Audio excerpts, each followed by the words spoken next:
안녕하세요. 청소년 매일 성경 묵상을 돕는 묵상 코치입니다. 함께 읽고 나눌 말씀은 창세기 3장 1절에서 13절까지 말씀입니다. 여러분은 이런 기분을 느껴본 적 있습니까? 최신형 스마트폰을 사고 성적도 올랐고 친구들과 재밌게 놀았는데 집에 들어와 침대에 누우면 왠지 모를 공허함이 밀려오는 기분 말입니다. 마치 내 영혼에 아주 정교하게 짜맞춰진 퍼즐 조각 하나가 빠져나온 것 같은 느낌이 있습니다. 우리는 종종 이 공허함을 채우기 위해 인스타그램에 좋아요에 집착하거나 더 자극적인 게임 혹은 누군가의 인정에 목을 맵니다. 하지만 이상하게도 채우면 채울수록 갈증은 더해만 갑니다. 왜 우리는 완벽해 보이는 순간에도 결핍을 느낄까요? 오늘 본문은 그 근원적인 이유를 설명해 줍니다. 그것은 우리가 원래 있어야 될 곳, 즉 하나님의 임재라는 집을 떠나 길을 잃었기 때문입니다. 본문을 보면 아주 영리하고 강교한 뱀이 등장합니다. 뱀은 하와에게 다가와 아주 교묘한 질문을 던집니다. 하나님이 참으로 너희에게 동산 모든 나무의 열매를 먹지 말라 하시더냐? 이 질문은 사실 팩트체크가 목적이 아닙니다. 하나님의 선하심에 흠집을 내는 것이 목적입니다. 뱀은 속삭입니다. 하나님이 정말 너를 사랑하신다면 왜 이걸 금지하셨겠어? 사실 그분은 내가 자기처럼 될까봐 겁나서 너를 억압하는 것이야. 여러분, 사탄이 우리 청소년들에게 다가오는 방식도 똑같습니다. 야, 교회 다니면 이것도 안 되고 저것도 안 되잖아. 하나님은 내 자유를 뺏는 분이야. 내 인생의 주인공은 너야. 내가 내 기준이 되어야 돼.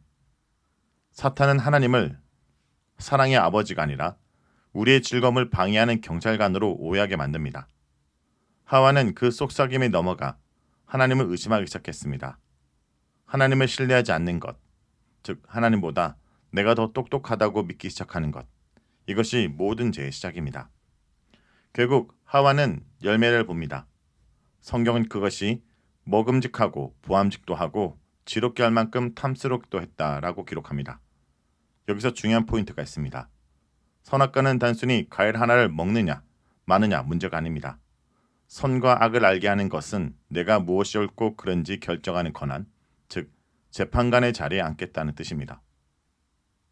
하나님이 있어야 될 그 자리에 다른 목적을 두는 것, 그것이 죄입니다. 아담과 하와는 하나님이 주신 기쁨 대신 하나님 없는 상태의 권력과 지혜를 택했습니다. 그 결과는 어땠을까요? 눈이 밝아져 하나님처럼 된 것이 아니라 자신들의 벗은 몸을 보며 수치심을 느끼게 되었습니다.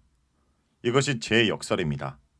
하나님 없이 자유로워지려고 했지만 결과적으로 두려움과 부끄러움이 노예가 된 것입니다. 여러분이 부모님의 간섭이 싫어 방에 틀어박혀 혼자만의 세상을 만들 때 잠시는 자유로운 것 같지만 곧 외로움과 공허함이 찾아오는 것과 같습니다. 하나님을 떠난 인간은 결코 행복할 수 없도록 창조되었기 때문입니다. 죄를 지은 아담과 하와는 하나님의 낯을 피해 나무 사이에 숨었습니다.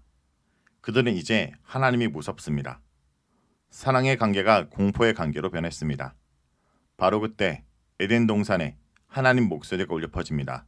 아담아, 내가 어디 있느냐? 여러분, 전지전능하신 하나님이 아담이 어디 있는지를 몰라서 물으신 것이 아닙니다. 그것은 심판관의 호령이 아니라 잃어버린 자녀를 찾는 아버지의 애끓는 외침입니다.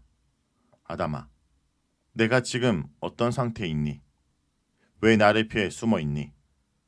나와의 관계가 왜 이렇게 끊어졌니? 라고 물으신 것입니다. 하지만 아담은 변명합니다. 하나님이 주신 저 여자가 먹으라고 해서 먹었습니다. 하와도 뱀을 핑계댑니다. 죄는 이처럼 관계를 파괴합니다. 하나님과의 관계가 깨지니 수치심으로 나 자신과의 관계가 깨어지고 비난과 책임 전가로 타인과의 관계가 깨어집니다.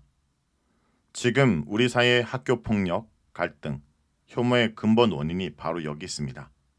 우리는 모두 에덴에서 도망쳐 숨어버린 아담과 하와의 후예들인 것입니다. 여러분, 오늘 말씀을 통해 우리는 어떻게 삶에 적용할 수 있을까요? 먼저 내 인생의 주인이 누구인지 점검해야 합니다.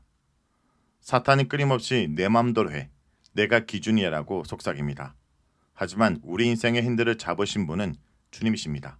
그러므로 주님 안에서 진정한 만족을 찾아야 합니다. 게임이나 외모, 성적이 주는 짧은 쾌락이 아니라 나를 만드신 창조주의 품 안에서 누리는 평안을 구해야 합니다. 그것이 우리를 가장 가치 있게 만드는 길입니다. 그리고 숨기를 멈추고 정직하게 진명해야 합니다. 우리는 부모님께, 선생님께, 그리고 하나님께 내 진짜 모습을 숨기고 살아갑니다. 괜찮은 척, 거룩한 척 가면을 씁니다. 하지만 하나님은 이미 여러분의 아픔과 죄를 다 알고 계십니다. 하나님이 내가 어디 있느냐라고 물으실 때 하나님 저 여기 있어요. 저 사실 너무 힘들고 이런 죄를 지었어요. 라고 정직하게 말씀드리는 것이 회복의 시작입니다. 하나님은 여러분을 혼내기 위해 부르시는 것이 아니라 씻겨주기 위해 부르십니다. 말씀을 놓고 기도하겠습니다. 주님, 에덴 동산에서 일어난 가슴 아픈 이야기를 통해 우리 자신의 모습을 바라보게 하심을 감사드립니다. 하나님의 선하심을 의심하고 내가 주인 되어 살려고 했던 우리의 교만을 용서해 주옵소서. 세상은 우리에게 끊임없이 내가 최고가 되어야 해, 내가 기준이야 라고 말하지만 그 끝에는 공허함과 수치심뿐임을 고백합니다. 주님을 떠나 나무 뒤에 숨어 떨고 있는 우리를 어딨냐라고 다정하게 불러주심을 오늘도 기억합니다. 더 이상 숨지 않고 주님 앞에 나와 주님 안에서 참된 만족과 기쁨 누리는 거룩한 자녀로 살아가게 인도하여 주옵소서. 예수의 이름으로 기도합니다. 아멘.